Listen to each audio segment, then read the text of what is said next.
Donc pour commencer, est-ce que tu peux nous dire comment est né ce projet? C'est un projet qui est long. Je suis lyonnais à la base, d'une famille de gauche aussi, donc j'ai baigné dans cette histoire. C'est une légende à Lyon. C'est une légende on est dans les murs. Moi, dans le quartier où je vis à 100 mètres de la première fusillade. Il y a encore presque des impacts de balles. Enfin, on est et on vit là-dedans, donc déjà. Et puis depuis 20 ans, j'y réfléchissais. Je ne savais pas comment trop l'adapter. Mais il a fallu attendre que j'ai un peu de bouteille, que je réfléchisse, que je me documente. J'ai passé pas mal d'années à lire les thèses, les mémoires. J'ai passé quelques mois dans les archives municipales à lire les rapports de police. Enfin, elle est directement un travail d'historien, elle est directement aux sources. Et donc il a fallu un certain temps. Et au moment où je me suis senti prêt, j'y suis allé, quoi. Mais en fait, il y a aussi quelque chose qui a déclenché. C'est qu'il y a 2 ans, j'ai fait l'adaptation du film Métropolis de Fritz Lang. Et je m'étais aussi attaché à la révolte sociale du film. J'ai oublié tout le côté mystique, tout le côté tour de Babel et tout ça. Et je me suis attaché donc à cette révolte. Et le fait que dessiner ces foules dans les rues, hein, il n'y avait plus qu'à faire les canuts, quoi. Et au-delà de Lyon, est-ce que cette révolte a eu un impact sur le mouvement ouvrier d'autres villes ou d'autres pays? Alors, ça va être peut-être un peu long de répondre. Non, mais Oui, oui. c'est la première révolte ouvrière du monde moderne. C'est le tout début de l'industrialisation, une industrialisation sauvage, où on découvre qu'il vaut mieux avoir des employés que des esclaves. Il n'y a aucun droit, bien sûr, et les ouvriers et les canuts, à cette époque-là, doivent acheter un permis pour avoir le droit de travailler. Et quand ils ont ce permis, ils doivent acheter leur outil de travail. Et ils se mettent à travailler. Et le préfet de l'époque, qui n'est quand même pas considéré comme un des socialistes, fait un rapport en disant qu'ils ont 15 heures de travail hebdomadaire et qu'il faudrait qu'ils aient 18 heures de travail pour qu'ils puissent manger. Et les ouvrières, parce qu'il y a des femmes aussi, les enfants aussi, tout le monde travaille, les femmes les plus jolies se prostituent après leur journée de travail pour enfin gagner quelque chose pour nourrir leurs enfants. C'est une misère catastrophique. Mais enfin bref, cette révolte fait qu'il y a quelque chose de très important. Comme ils travaillent sur la soie, des tissus très très précieux, il faut dire aussi que les 2 tiers du PIB français à cette époque vient du commerce de la soie. C'est quelque chose, c'est une entreprise stratégique pour la France. Et comme ce sont des tissus très précieux, les ouvriers n'ont pas le droit de manger chez eux. Il ne faut pas que les tissus prennent l'odeur du graillon. Donc en fait, ils descendent dans des restaurants, les fameux bouchons lyonnais, et c'est là qu'ils se mettent à parler de leurs conditions. Et en fait, il y a une organisation ouvrière qui se met autour de la tablée et qui s'organise. Et ces ouvriers canuts organisent les premiers syndicats, font les premières caisses de secours, les mutuelles. Et en fait, tout le système social se met en place à Lyon. Et quand ils se révoltent, qu'ils prennent le pouvoir et qu'ils gagnent la ville, d'ailleurs, ils manifestaient juste pour une augmentation, ils se retrouvent maîtres d'une ville qu'ils n'avaient pas du tout prévue, et bien ils organisent un gouvernement provisoire, et ils remplacent les services d'ordre qui ont disparu, et ils prouvent, parce que en fait l'armée s'était retirée parce qu'elle perdait militairement, mais aussi que les notables et les militaires pensaient que les ouvriers livrés à eux-mêmes allaient tomber dans la barbarie, que c'était que des bêtes et qu'ils allaient appeler au secours parce qu'ils étaient incapables. Et pendant 10 jours, les ouvriers se débrouillent parfaitement et vivent dans une autarcie. Il y a même une émeute dans la prison de Lyon, et ce sont les ouvriers qui gardent et qui tirent sur les prisonniers pour les garder en prison. Donc il n'y a aucun pillage, il n'y a aucune maison brûlée Et les autorités sont là, prennent vraiment peur, s'aperçoivent qu'en fait, les ouvriers peuvent très bien se débrouiller tout seuls.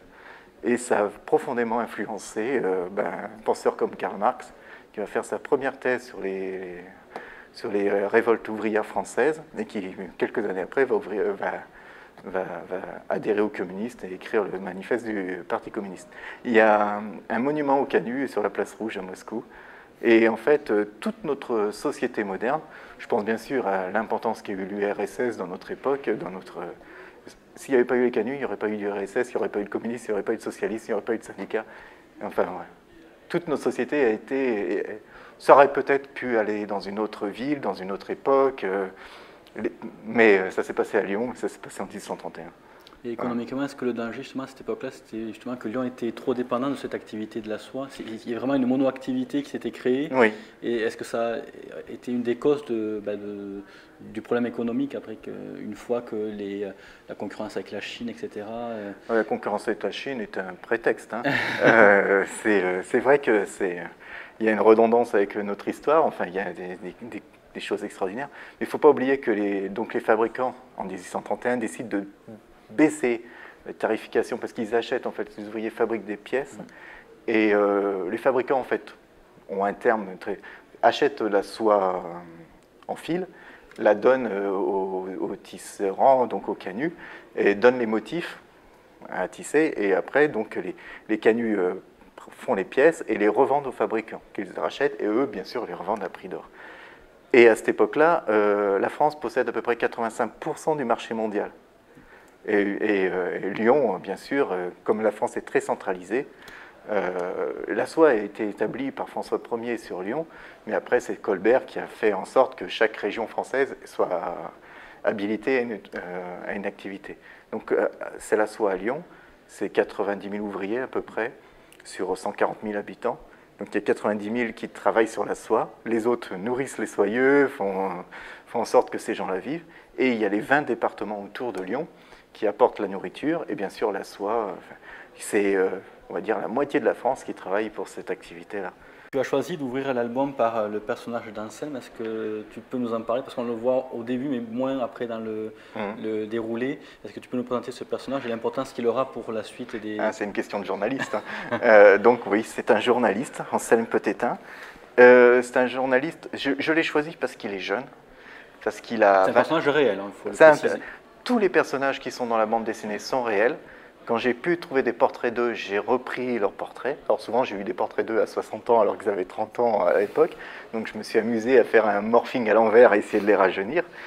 Il n'y a qu'un seul personnage qui est inventé dans cette histoire, c'est le personnage de Julia, qui est une ouvrière qui se prostitue. Parce que on est dans un monde, on va dire, phallocrate, et donc les femmes, on s'en fout dans l'histoire. Donc il y a très très peu de femmes dans tous les documents que j'ai pu trouver. Elles interviennent très peu. Quand elles attaquent, des femmes attaquent à main nue le fort de la caserne Pasteur, c'est une ligne dans les livres d'histoire, hein. C'est rien du tout, alors que c'était extraordinaire. Hein. Enfin, donc c'est Julia, c'est le symbole de la condition féminine à cette époque-là. J'avais pas une histoire avec un personnage réel, donc je l'ai inventé celle-ci. Sinon, tous les autres existent. Et pour revenir à Anselme, c'est un personnage sur lequel j'ai trouvé énormément de documents. Et ce qui m'a vraiment plu sur lui, ce principe du journaliste qui est toujours un petit côté... Je suis un fan de Tintin, donc il me fallait un journaliste toujours curieux qui va chercher ailleurs. Et en fait, il est mon fil rouge. Il apparaît régulièrement, il va apparaître dans les 3 albums régulièrement. Et j'ai beaucoup de documentation sur lui, donc qui me permet de pouvoir le mettre à des endroits très précis. Et il a eu une grande carrière. Bon, il est allé souvent en prison à cause de ses opinions. D'ailleurs, cette révolte va l'envoyer en prison après. Et surtout, ce qui est très intéressant, c'est qu'il a beau être savoyard, il a fait sa carrière à Paris, et il débarque 10 jours à peu près avant la révolte. Comme une fleur, il devient le directeur du journal conservateur. Il est conservateur, il n'est pas vraiment royaliste, mais c'est quelqu'un qui aime l'ordre et le droit. Et il va s'impliquer dans cette révolte. Et il va changer d'avis. Il va devenir républicain et ça va lui valoir la prison et tout ça. Il va terminer, il va être élu du Rhône député dans sa carrière, il va être sénateur, ambassadeur, enfin il a beaucoup de choses. Mais ce qui m'intéresse, c'est que ce personnage qui représente, on va dire, le pouvoir, va basculer de l'autre côté. Et dans mes histoires, dans tout ce que j'ai pu trouver, c'est le seul. C'est le seul qui est changé de camp. Et donc, il va intervenir de plus en plus parce que c'est vrai qu'au départ, il arrive comme une fleur, il ne connaît rien, c'est mon Candide. Et au fur et à mesure, il va apparaître de plus en plus quand on va le voir commencer à changer. Et donc, il y a eu une 2e révolte en 1834. Pour l'instant, c'est pas dans mes enfin, si, c'est dans mes projets de l'adapter en bande dessinée, mais c'est vraiment pour l'instant très très vague. Et là, c'est sûr que si je m'attaque à cette révolte, il deviendra le personnage central, parce que là, il a été très important. Voilà. Il y a un autre personnage qui interpelle aussi, c'est le commissaire Toussaint. Ah oui. Notamment, j'ai repris cette phrase qui pour moi est aussi un peu clé. lorsqu'il dit « Me voilà protéger les nantis toujours plus avides et sans scrupules des miséreux qu'ils ont eux-mêmes créés, et moi j'obéis par peur pour ma carrière, ma petite retraite, ma petite maison à la campagne ». C'est un peu le symbole, on pourrait le dire ça aussi aujourd'hui un petit peu. On est tous comme ça. Je suis professeur et fonctionnaire à la base, je tiens à garder mon petit poste. Il y a un confort. Mon côté professeur me permet de me lancer dans des BD ambitieuses. J'ai la chance que ça marche, j'ai la chance d'être suivi. Je ne fais pas d'énormes ventes, hein, mais j'ai des bonnes critiques, j'ai un public, tout va bien. Mais je peux me permettre de prendre des risques grâce à mon petit salaire qui tombe. Et ce commissaire, bon, il ne prend pas des risques, mais il va à l'encontre de sa pensée, mais il obéit aux ordres. Et ça, dans l'histoire, il y en a eu beaucoup des gens qui ont obéi aux ordres. Je ne veux pas faire des références au nazisme, ça serait aller bien loin, mais on arrive toujours à un moment à aller à l'encontre de ces choses parce qu'il y a un supérieur qui vous dit le contraire. Pourtant, on ne l'en pense pas moins, mais on le fait quand même. Il y a une planche, si on parle des symboles encore, une planche intéressante où on voit justement les canuts armés d'une banderole où figure cette devise, donc vivre en travaillant ou mourir en combattant, c'est le symbole vraiment de leur révolte en fait. Ça montre justement qu'ils veulent pas c'est le travail, c'est pour le travail qu'ils font ça. Oui. C'est pas pour avoir des droits, des avantages en plus, c'est vraiment pour leur travail qu'ils aiment faire aussi. Ils ont faim, oui. C'est vrai qu'une grande erreur des fabricants, donc des patrons, c'était de considérer ces canuts comme des bêtes, vraiment, mais pas bêtes. Savez-vous qu'en fait, quand on dit que quelqu'un est bête, c'est une expression lyonnaise d'ailleurs. Donc voilà, c'est du parler lyonnais. Mais ils sont considérés comme des ignares, des imbéciles. Alors qu'en fait, c'est un métier d'art, très haute. Je ne sais pas si vous avez déjà vu de la soie, si vous allez à Lyon au musée des tissus, vous verrez des choses extraordinaires. Et ça demande une certaine culture. Et ce sont des gens qui savent lire. Il ne faut pas oublier que la plupart sont des anciens bonapartistes, des soldats de Napoléon, qui sont venus de rien, qui ont appris à lire, à écrire. Ce sont des gens qui ont vécu dans la République et qui transmettent leur savoir. Bref, ce sont des gens cultivés. Et oui, à la base, c'est une révolte de la faim. Ils ont faim, ils peuvent plus survivre. Et donc, oui, ce symbole, oui, on préfère mourir que vivre comme des esclaves. C'est vraiment ça. Quand le préfet fait son grand discours pour essayer de calmer les foules, on lui répond du pain ou du plomb. Et c'est tout, il n'y a plus de discussion. Ces gens-là ont été tellement poussés à bout qu'ils préfèrent mourir dans la rue que de continuer comme ça. Sinon, tu as vraiment choisi de construire ton album, je dirais presque heure par heure, oui, pour décortiquer le conflit, enfin la révolte. Est-ce que tu peux expliquer ce choix? C'était vraiment dans un sens documentaire, une précision historique? J'étais obligé. C'était tout bête, j'ai été obligé. En fait, je pensais, au tout départ, quand j'ai commencé le projet, je pensais à une BD classique avec un héros. Anselme était parfait, le journaliste qui se promenait, qui racontait, qui témoignait. Mais en fait, ça a été tellement une révolte sur toute la ville. Toute la ville s'est embrasée en même temps. Ça vient du fait aussi qu'ils parlaient dans les restaurants, qui se sont organisés. Ils ont mis 3 semaines à préparer cette révolte. Et ils se préparaient, ils ne savaient pas quand. L'étincelle a été la fusillade en bas de la montée de la Grande Côte où ils ont eu leurs 3 premiers morts et ils se sont dit ça y est, c'est fini, on s'arme, parce que c'était encore une manifestation pacifique au départ. Puis quand la garde nationale se met à tirer, c'est le déclenchement des hostilités, mais ils sont prêts. Ils sont tous prêts. Alors, il y avait déjà de Bourgoin, qui étant même à 35 km de Lyon, il fabriquait de la poudre. Et donc, il stockait, il fabriquait de la poudre, il fabriquait des balles, et quand à un moment, paf, ça pète, tout le monde envoie des émissaires. C'est Lacombe, qui est un ouvrier canut, qui est chargé de ça, et qui envoie des ouvriers de partout en disant prévenez tel village, ramenez les hommes et tout ça. Et tous se ramènent comme ça. Et en fait, vous avez, dans un rayon de 30 km, toutes les forces combattantes qui se rassemblent sur la ville. Et la pauvre armée française de l'époque, et la milice, surtout la garde nationale, se trouve géographiquement encerclée et il n'y a plus qu'à presser. C'est une organisation ouvrière très efficace. N'oublions pas que ces gens-là sont des anciens soldats pour la plupart, et les meilleurs soldats d'Europe à l'époque. En plus, ils en ont ras-le-bol, donc ça ne pouvait aller que comme ça. En fait, heure par heure, parce que donc je ne pouvais pas avoir un héros, ça partait dans tous les sens, il y avait des histoires dans tous les quartiers, et je voulais rester historique. Et je ne pouvais pas avoir un super-héros qui passait d'un quartier à un autre, c'était impossible. Ou alors, pendant ce temps, peu après, enfin, je ne voulais pas un truc comme ça. Et puis, il m'est venu cette cadence. il se passe en plus la progression des ouvriers dans les quartiers, à telle heure ils sont là, à telle heure ils sont là, à telle heure ils sont là. Après, c'est pas une avancée régulière, ça passe dans les rues, ça défile. Il y a eu un combat une demi-heure à un endroit, il y aura un même combat au même endroit 2 heures après. Ce sont des mouvements, il n'y a pas vraiment d'organisation. Mais c'était tellement évident que ça se passe comme ça heure par heure. Et en plus, le combat est très violent, mais très court. Ça dure 1 journée et demie, 600 morts en 1 journée et demie. 600 morts officiels, hein. 600 morts côté ouvrier et à peu près 200 côté militaire. Plus les blessés, ceux qui sont morts chez eux, enfin voilà. Donc les combats c'est un véritable massacre très rapide, très violent.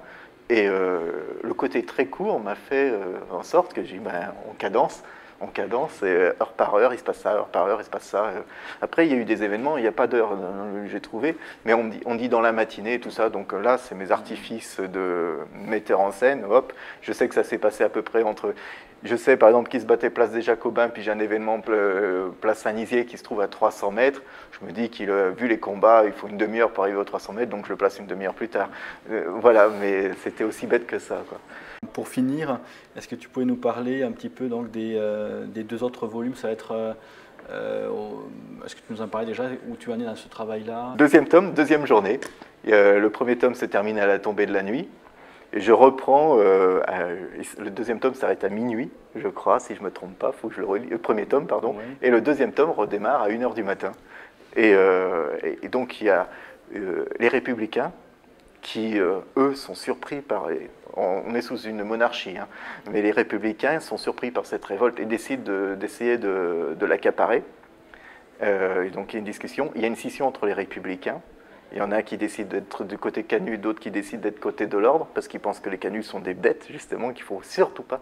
Il y a eu un traumatisme à Lyon qui s'appelle le siège de 93, où les armées de la Convention, donc on va dire la République, je sais que je fais des raccourcis là, mais a massacré les Lyonnais qui étaient côté monarchiste.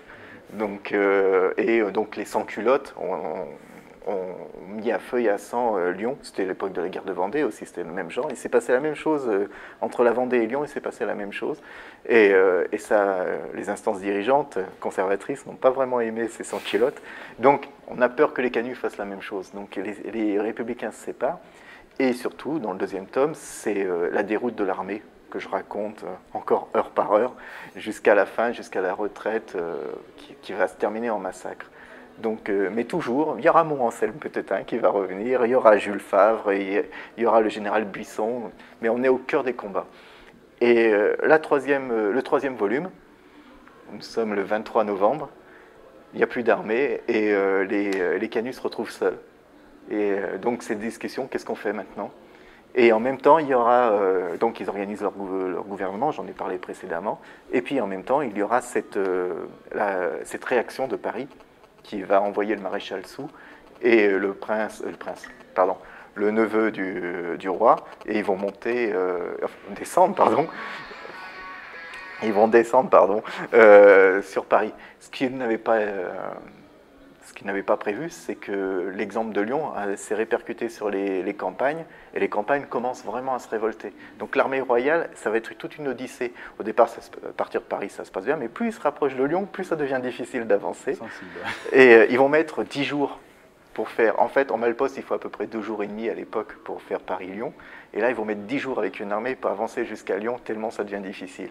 Et ils ont tellement peur d'entrer dans la ville qu'ils attendent que les Canuts eux-mêmes, qui n'étaient pas organisés politiquement, sous la promesse d'une augmentation de salaire et sous la promesse de commande, Louis-Philippe, tout d'un coup, commande, je révise, mais on va dire une 30aine de tonnes de soie, donc commande royale avec prix fort. Et donc les Canuts disent, ça y est, on a gagné, ils ouvrent les portes de la ville. Ce qu'ils ne savent pas, c'est que 2 semaines après, 10 000 d'entre eux seront arrêtés et déportés en Algérie.